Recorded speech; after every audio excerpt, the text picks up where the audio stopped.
there, welcome. Hope you're having a great day today. We are talking today about Deuteronomy Chapter 24. And if this is your first time watching one of my videos, each day I talk about one chapter of the Bible. At the beginning of this year, we started with Genesis chapter 1. So you can go back to my previous videos and start at the beginning, or you can actually join us anytime. I encourage you, if you haven't already had a chance to read through today's chapter, you will want to do that. So in today's chapter, we see some more rules and regulations that God is giving the people, the Israelites, before they enter the promised land. Some of the regulations we see in today's chapter deal with things like divorce, their guidelines concerning things like kidnapping, loaning things to neighbors, and not taking advantage of the poor.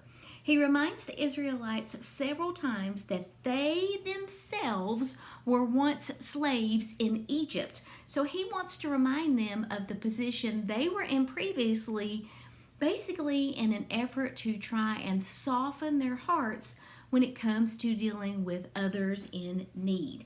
So today's footnote that I want to share with you deals with verses 19 through 21.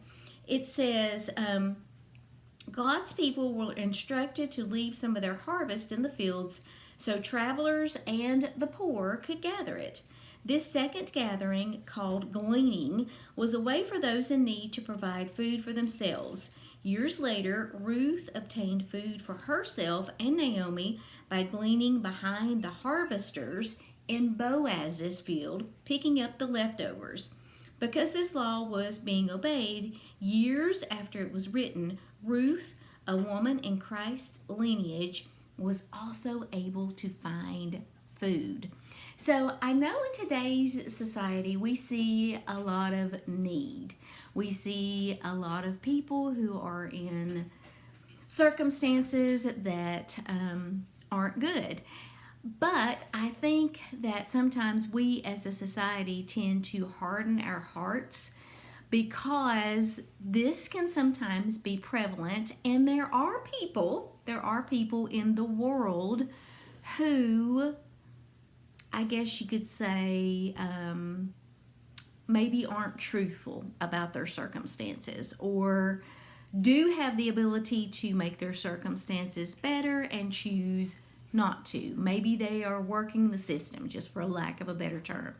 And I myself struggle with that sometimes, knowing whether or not I should be helping someone. But what I have found that is helpful is, if God places on your heart to help someone, whether it be monetarily, with food, with shelter, whatever the case may be, we are not the ones to be the judge of whether or not that was being, whether they were being honest with us. That will be between them and God. So certainly if God is placing on your heart to help someone, you are doing good regardless of their intent.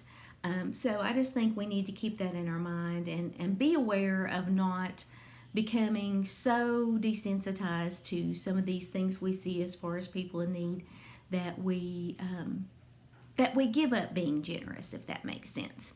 So that is today, Deuteronomy chapter 24. I hope you guys have an amazing rest of your day, and I will see you next time.